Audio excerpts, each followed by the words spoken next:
안녕하세요. 바른투자 커뮤니티 주식부자 양송서 멘토를 맡고 있는 이발 톡톡입니다.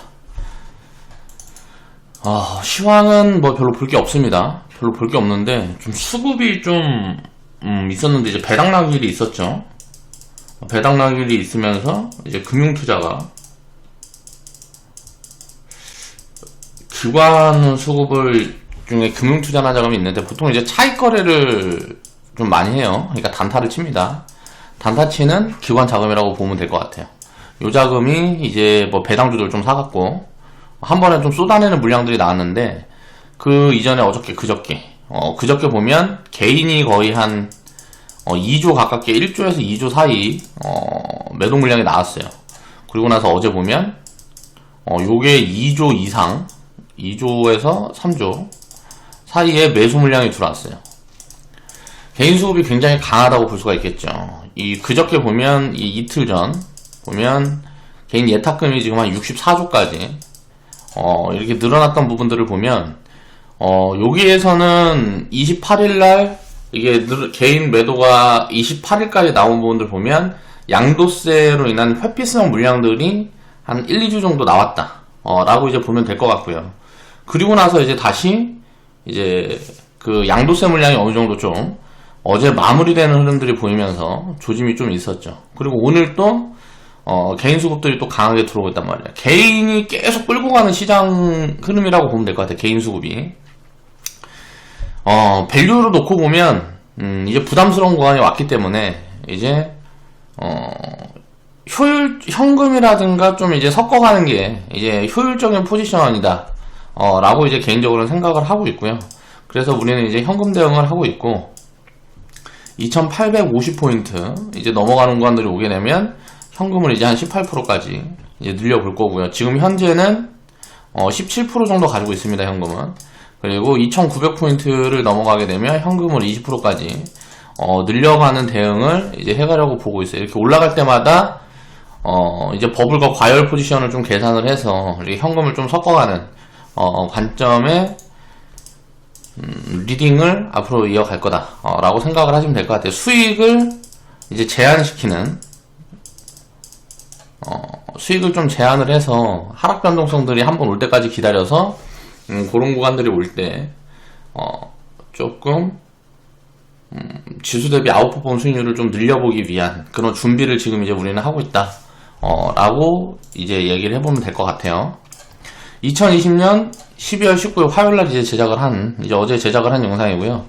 DB하이텍 308% 수익 인증해주신 회원분들이 계셔서 시스템 반도체에 대한 좀 이제 제가 가진 스탠스를 좀 정리를 해볼까 합니다. 지금 시스템 반도체 관련된 기업들은 이미 추세가 진행 중인데 이게 어디서 끝날까를 밸류에이션을 해보면 메모리 반도체 쪽보다는 밸류는 떨어지는 것 같아요. 근데 이제 성장률이 좀 더 높다 보니까 뭐 지금부터 다이렉트로 2022년까지 때려버릴 수도 있는 거고 또 2021년도에 미리 이제 반영을 해놓고 고점을 잡을 수도 있는 거고 중간에 어떤 악재성 요인들이 나오고 좀 하락 변동성에 대한 트리거가 나오게 되면 또 좋은 매수 찬스도 올 수 있다 라고 생각을 하고 있어요. 지금 이제 추세가 잡힌 기업들은 좀 쫓아가기 애매한 포지션에 있다 라고 생각을 하고요. 지금 이제 시스템 반도체 쪽에서는 숫자가 보여지지 않는 기업들 중에 업사이드가 크게 나올 수 있는 종목들이 좀 보여요. 업사이드가 좀 크게 진행이 될 수 있는. 지금 숫자가 보여지는 기업들은 밸류가 어느 정도 잡아갈 수 있는 포인트들이 있기 때문에 그걸 이제 반영하고 있다라고 보여지거든요. 그래서 그 부분들에 대한 이야기를 좀 해보겠습니다. 자, 주식 투자는 우리가 3%, 10%, 100% 먹자고 하는 게 아닙니다. 그러니까 장기적으로 보유해서 수익을 확대시켜 가면서 운영을 하는 거예요. 보면 DB하이텍 같은 경우는 지금 시총이 한 2조 1600억 정도 되고요. 현재가가 이제 48,650원. 이 영상을 이제 제작할 당시에 그랬고요. 제가 이제 산출하고 있는 적정 가치는 한 10만원 정도 보여줘요. 그러면 10만원 정도라 그러면 지금 구간에서 상승 여력이 100% 정도 남아있다라고 볼 수가 있는 거잖아요. 근데 이런 부분들은 언제든지 이게 좀 다운사이드가 찍히고 뭐하고 하게 되면 순식간에 변동성이 확장이 될 수 있는 포인트거든요. 그래서 따라잡기는 굉장히 애매해요. 갖고 있는 분들은 굳이 뭐 매도 포지션들 이제 그러니까 분할 매도는 잡아가겠지만 비중을 다 줄여갈 필요는 없다라는 거죠. 그런 관점으로 보면 될 것 같고요.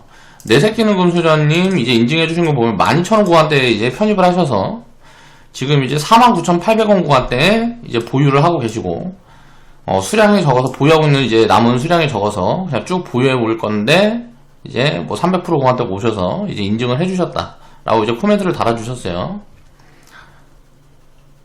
감사합니다. 2021년도에도 잘 부탁합니다 라고 이제 코멘트를 달아주셨는데, 자 보면 내 새끼는 금수저님 편입자리를 보면 요 구간대란 말이에요. 여기서 이제 코멘트가 요런 구간대에 이제 들어갔었고요. 그 이후에는 지금은 이제 상승 여력이 어느 정도 이제 좀 점쳐지는데, 그러니까 밸류 체크가 좀 확실하게 되는데, 요 안에 있는 구간에는 밸류 체크가 조금 애매한 부분들이 있었어요. 그래서 이제 추가적으로 이 종목은 이제 코멘트라든가 추천이 요 구간에서 이제 안 나갔던 종목이고, 요 이제 단기적으로 이제 눌림 구간, 이제 바닥 구간들이 좀 나왔을 때, 요 구간에 이제 사인을 드렸던 구간이, 우리가 과거로 돌아서 보면, 그러니까 2000원, 뭐 2008년도 때부터 2014년도까지 거의 뭐 박스권 흐름들이 있을 때, 여기가 가장 사실 투자하기는 좋았던 구간이죠. 2000원 구간대 이제 예를 들어서 편입을 했다 그러면 2500원 구간대 편입을 했다 그러면 지금 이미 2000% 상승이 돼 있는 거잖아요. 우리가 편입했던 구간에서는 이제 300% 올라온 거예요. 자, 장기적으로 보유 기간을 늘려가면 기업이 중간에 변동성은 있다 그래도 이런 걸 이제 이해를 해야 된다는 거죠. 중간에 변동성은 있다 그래도 장기적으로 기업이 성장을 한다 그러면 그에 맞춰서 주가는 가는 거란 말이에요. 가치에 맞춰서 간다라는 거죠. 이걸 이해를 해야 되는 거예요. 오래 보유할수록 어떻게 돼요? 상승률은 커지는 거란 말이에요. 상승에 대한 기대감은 커지는 거죠. 물론 중간에 변동성이 여기서도 보면 2011년도, 2008년도에 이제 리마 사태가 있은 다음에 2,000원부터 12,000원까지 한 3,400% 튀었단 말이에요. 그 다음에 뭐 업황이 안 좋아졌거나 무슨 뭐가 있었겠죠. 노이즈 요인이 있은 다음에 뭐 이제 한 70% 이상 빠졌어요. 그리고 나서 올라갈 땐 어때요? 2000%씩 올라간다고요. 자, 빠지는 건 70%인데 올라가는 건 2000%예요. 자, 이게 어떻게 노이즈가 되느냐 이거예요. 이건 리스크가 아니라는 거죠. 이걸 이해를 해야 되는 거예요. 중간에 있는 변동성들은 기업이 존속만 하고 있으면 언제든지 업황이 좋아지거나 기업이 성장 흐름이 보여지면 상승에 대한 기대감은 굉장히 크게 만들어갈 수가 있다는 거예요. 그럼 여기에서 제가 적정 가치로 보고 있는 10만원 구간까지 간다. 여기서 업사이드가 나온다 그러면 어떻게 될까요? 그럼 2000% 상승했는 데서 100% 올라가 버리면 4000%라고요. 여기에서 예를 들어 다른 사람들도 있을 거 아니에요. 이 사람들은 이제 100% 수익 나는 건데, 자, 이 밑에서부터 보유해서 이제 장기적으로 끌고 온 사람들은 수익률이 복리를 입어서 어마어마하게 성장을 하는 거죠. 이런 복리의 개념이 입혀질 수 있기 때문에 주식시장이라는 거는 굉장히 자산을 빨리 키울 수 있는 그런 시장이라는 걸 이해를 하고 주식 투자를 해야 되고요. 이런 뭐 1000%, 10,000% 수익을 내기 위해서 주식 투자를 하는 거지 3%, 10%, 100% 먹자고 주식 투자를 하는 게 아닙니다. 일단 개념부터 완전히 바꿔야 돼요. 이런 것들을 장기적인 포지션에 대한 이해를 하면서 우리가 리스크를 최대한 줄이기 위해서라도 투자 기간들을 늘려가야 된다. 그런 것들을 이제 이해를 해야 되는 거죠. 자, 수익 인증해주신 이제 회원분들 모두 감사드리고요. 이제 수익 축하드립니다. 평생투자님, 2019년도에 판타지아님, 진스님, 태평성대님이 인증을 해주셨고요. 베르베르님까지, 두레님까지 인증을 해주셨고, 그 다음에 이제 뭐 2020년도부터 평생투자님하고 뭐 내 새끼는 금수저님이 또 이제 인증을 해주셨어요. 자, 보유하고 계신 분들도 있고, 이제 뭐 다 이제 매도를 보고 교체하신 분들도 있고, 뭐 이제 포지션들은 그렇게 되겠지만, 이 주가의 흐름들을 보고, 또 이제 기업의 내용들을 보고, 업황을 체크를 하고 하면서, 장기적인 흐름들을 계속 이해를 해나가야 된단 말이에요. 주가가 이제 상승하는 이유, 그런 것들은 찾으려 하지 말란 말이에요. 이유를 찾으려 하지 마세요. 기업 가치가 올라가면, 주가가 거꾸로 가면 이건 굉장히 좋은 포지션이에요. 가치가 올라가는데 주가가 거꾸로 간다는 거는, 야, 이거 가치가 올라가는데 주가가 빠지니까 힘들어 죽겠다. 이거 왜 빠져? 이유를 여기다 가져다 붙이면 이게 말이 안 되는 이유잖아요. 주가에 대한 변동성이라는 거는 심리적인 부분들이 많이 작용을 하기 때문에 언제나 이런 왜곡 포지션들이 나옵니다. 이런 왜곡 포지션이 나왔을 때가 땡큐 자리예요. 땡큐 자리. 이런 것들을 이해를 하면서 우리가 주식 투자를 해야 되고요. 그런 이제 외국 자리가 나왔을 때 2018년도 미중 무역 분쟁, 그쵸? 2019년도에 일본 수출 규제, 뭐 이런 거 있으면서 IT 기업들, 반도체 기업들의 외국 포지션들이 엄청나게 나온 거예요. 2020년도에 코로나. 자, 이런 외국 포지션들이 나올 때마다 지나고 보면 항상 기회죠. 과거로 돌아가도 마찬가지 말이에요. 2008년도에 리먼 사태. 자, 이때가 이제 유럽 리스크 있을 때. 그리고 2015년도에 여기 있었던 게 브렉시트. 그냥 계속 좋은 포인트인 거예요. 자, 이런 걸 항상 기억을 하면서 이런 리스크들이 내가 예를 들어 투자를 하고 때 리스크들이 올 때마다 어떻게 돼요? 더 살 수 있으면 더 사고, 만약에 더 살 수 있는 돈이 없으면 버티는 거예요. 근데 이런 자리를 예를 들어서 이런 왜곡된 포지션들을 준비를 하기 위해서 아까 이야기를 했던 것처럼 현금 준비도 하고 그런 것들을 하는 거죠. 우리가 포트폴리오를 구축을 하고 뭐하고 할 때 이제 뭐 비싼 자산이 있으면 조금씩 덜어가고 그런 포지션들을 취해가는 이유가 이런 왜곡된 포지션을 잡아가지고 수익률을 끌어올리기 위한 노력이라는 거죠.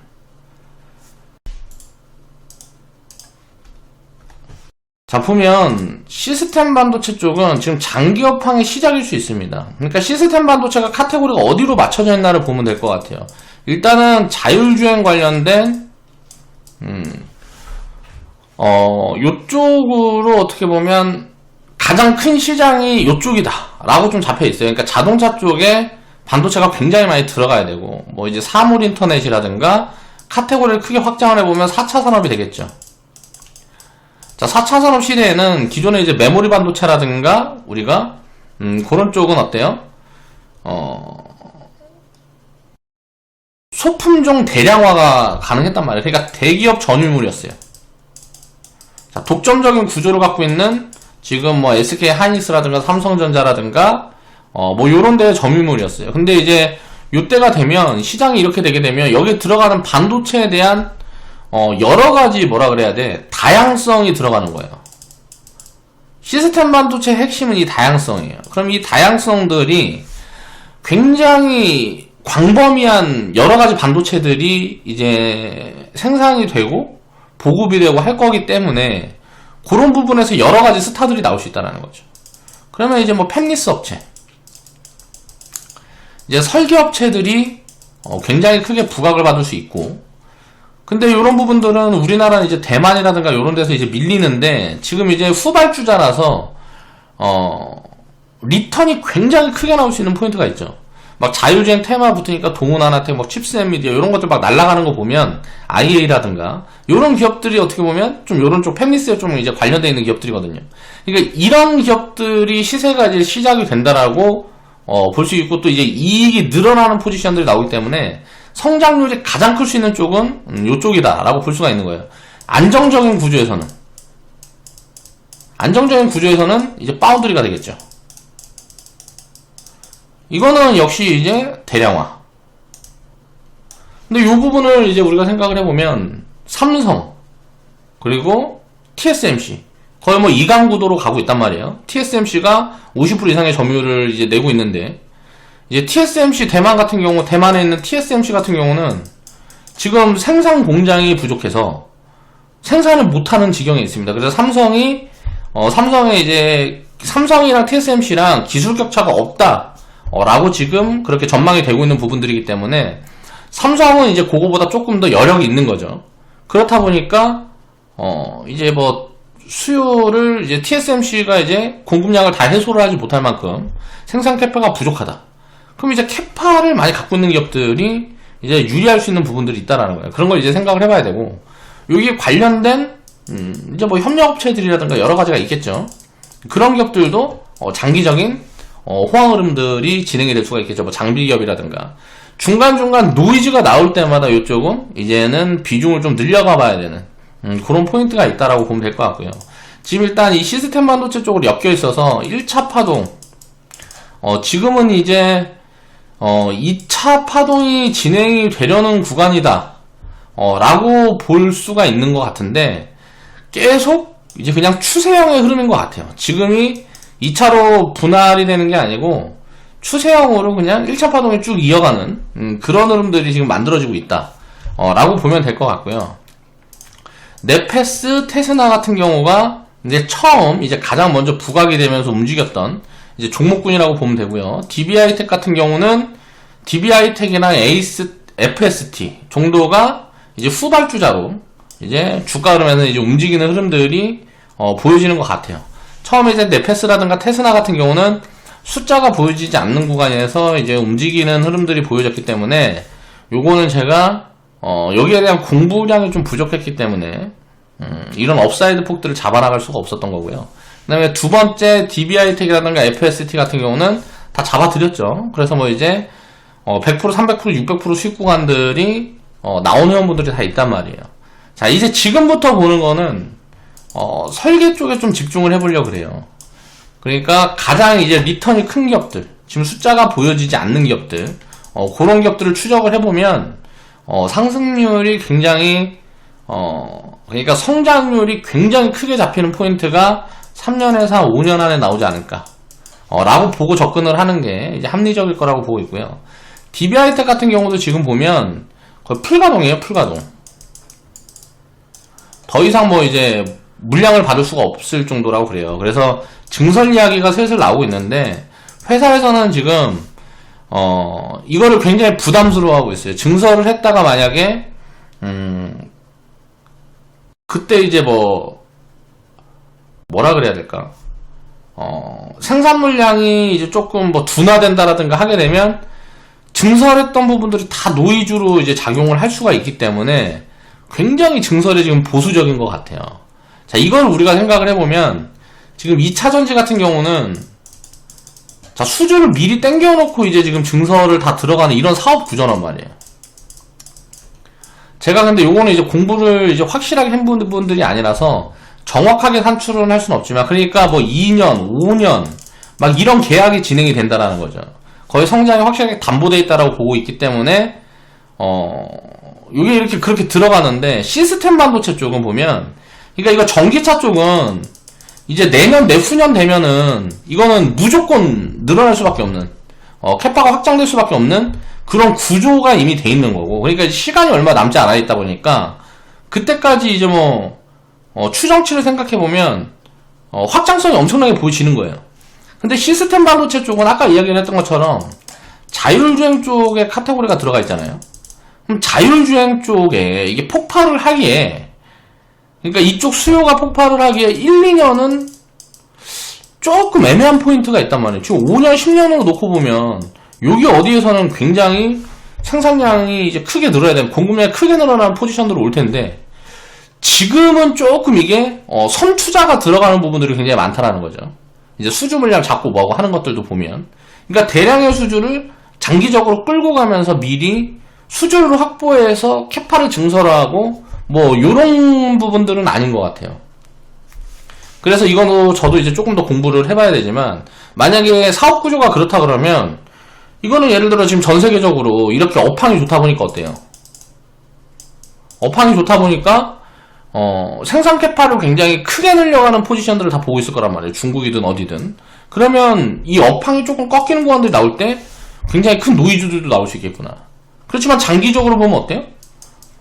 뭐 한 5년, 10년 뭐 이 단위로 보면 요 자율주행이라는 건 결국은 이제 현실화될 수밖에 없는 부분들이기 때문에 굉장히 큰 시장이 열릴 거라는 거는 거의 분명하다라고도 볼 수가 있겠죠. 그 사이에 있는 것들을 우리가 생각을 하면서 투자를 해야 된다. 그게 그러니까 굉장히 어려운 부분들이죠.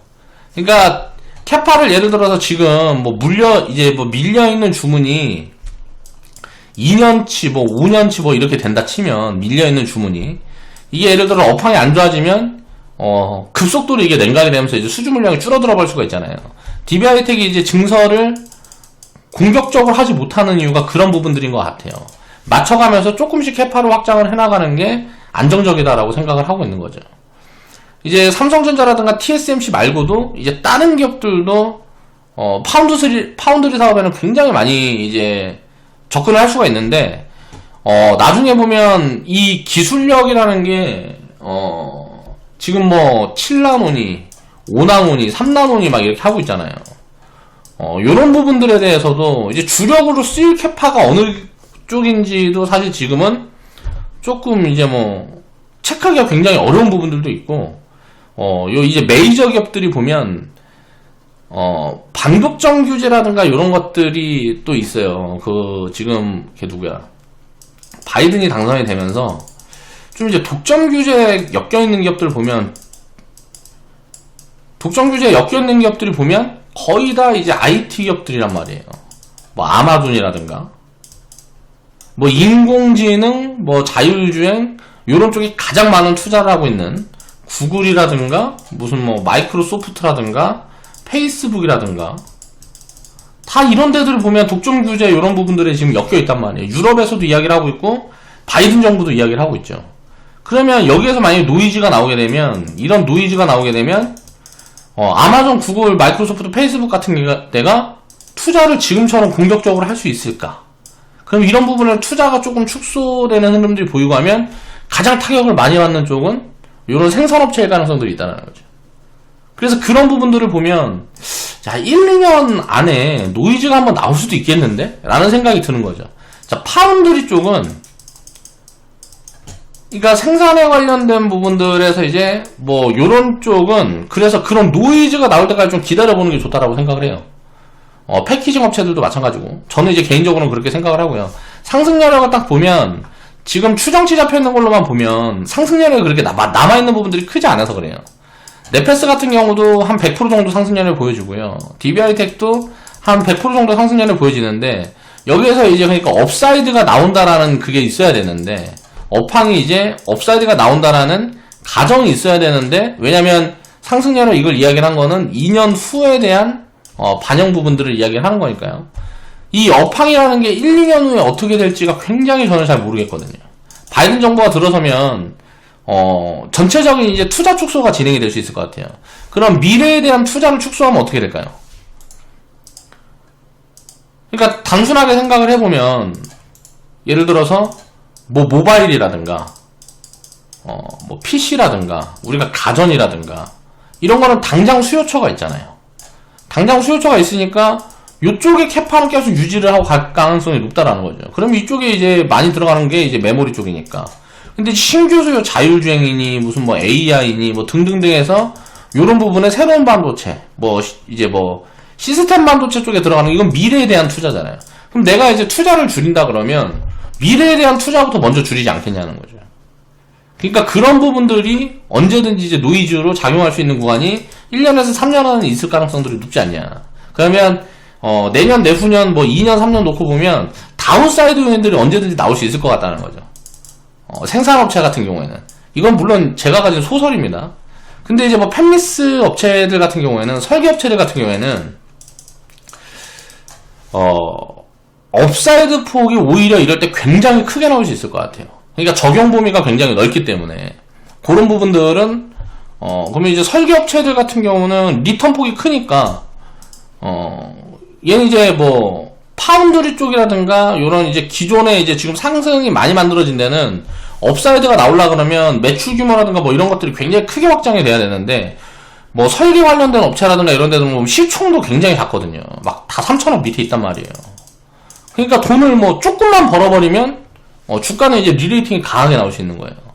그러면 이런 부분들이 노이즈가 나중에 나올지 안 나올지는 모르겠지만 요런 쪽보다 성장폭은 이제 앞으로 설계업체들이 더 클 수가 있다는 거죠. 그래서 시스템 반도체 쪽은 제가 생각하는 거는 이제 뭐 파운드리 쪽이라든가 요 관련되어 있는 무슨 이제 뭐 장비업체라든가 요런 데들은 이미 주가가 많이 올라가 있는 경우들이 굉장히 많아요. 그러니까 뭐 수백 %씩 올라가 있는 경우들이 굉장히 많아서 업사이드가 뭐 굉장히 크게 나오지 않는 이상은 주가 상승을 굉장히 크게 해줄 가능성들이 좀 작다라고 보는 거죠. 그러니까 노이즈는 똑같이 있죠. 이쪽에 이제 수요가 전체적으로 줄어버리면 설계업체고 파운드리고 다 안 좋을 텐데, 근데 이제 설계업체 같은 경우는 이제 리턴이 나오게 되면 이거는 리턴 폭이 훨씬 크다라는 거예요. 얘는 그러니까 올라가봐야 DBI텍 같은 경우는 올라봐야 100%, 200%라고 보이는데 설계업체들은 한번 슈팅이 나오면 300%에서 1000%씩 튈 수 있다고 보는 거예요. 그래서 요런 쪽들이 오히려 지금 숫자가 안 보여지는 쪽이 더 안정감이 있는 게 아니냐 라고 저는 이제 개인적으로 생각을 하고 있는 거죠. 그래서 요런 쪽으로 저는 이제 추적을 해나가고 있습니다. 미래에 대한 추정치들이 잡혀있지 않은 기업들, 그 중에 이제 턴어라운드 포지션이라든가 성장 흐름들이 본격적으로 보여지는 기업들이 좀 있거든요. 그런 기업들을 좀 위주로 이제 담아가려고 보고 있고요. 기존에 이제 주가가 이렇게 많이 올라 있는 기업들은 상대적으로 밸류 매력이 떨어지다 보니까 업사이드 폭이 나오기, 예를 들어서 주가가 그냥 이거는 제가 시총을 정리해놓고 이야기를 하는 게 아닙니다. 그냥 이거는 예시를 들기 위해서 얘기를 하는 거. 이때 만약에 시총이 1000억이었다 그러면 300억을 벌어버리면 자, 주가가 300%가 올라올 수 있어요. 근데 주가가 그렇게 올라왔단 말이에요. 예를 들어서 뭐 만원에서 지금 3, 4만원까지 올라왔어요. 근데 여기에서는 예를 들어 이때 시총이 3000억이라 그러면 이거는 요만큼의 상승력을 만들려면 900억을 더 벌어야 되는 거예요. 그럼 과거에 벌었던 것보다 3배를 더 벌어야 되는 거죠. 그러니까 업사이드 폭이 굉장히 크지 않으면 여기에서 이제 추가적으로 진행될 수 있는 상승력은 제한될 수가 있다는 거죠. 근데 이제 반대로 이런 추정치들이 잡혀있지 않은 기업들은 다운사이드가 나오면 하락은 이제 똑같이 나올 건데, 상승이 이제 만들어졌을 때 추정치가 잡혀있지 않은 기업들은 추정치가 이제 잡혀있지 않기 때문에 이런 부분들이 아직 반영이 안 됐다는 거죠. 지금 그런 기업들을 좀 찾아나가는 관점으로 생각을 해보면 투자 수익률을 좀 더 키울 수 있는 부분들이 있고, 또 만약에 노이즈원이 나온다 그러면 어차피 똑같이 다 빠지고 하는 거니까 뭐 3년 5년 보유한다 라고 생각을 하고 접근을 해보면 되겠죠.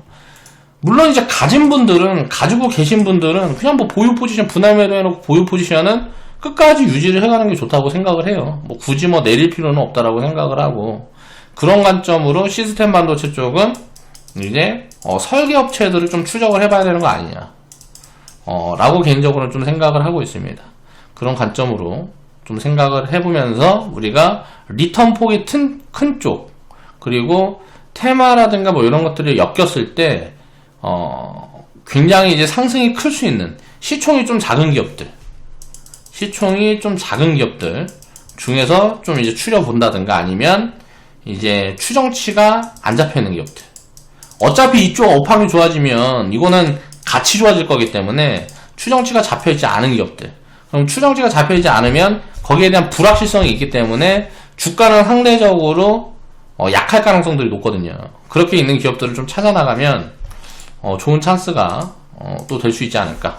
그래서 숫자가 지금 보여지면서 불확실성이 없는 종목들, 없어 보이는 종목들보다 숫자가 보여지지 않는 기업들을 지금은 이제 추적해 나가는 관점으로 그렇게 보는 게 합리적이지 않을까 라고 저는 개인적으로 생각을 하고 있어서, 그런 스탠스를 오늘 좀 이야기를 해보고 싶어서 제가 가지고 있는 그런 스탠스를 좀 이야기를 해보고 싶어서 이런 방송을 좀 준비를 해봤습니다. 자, 오늘 방송 마무리할게요.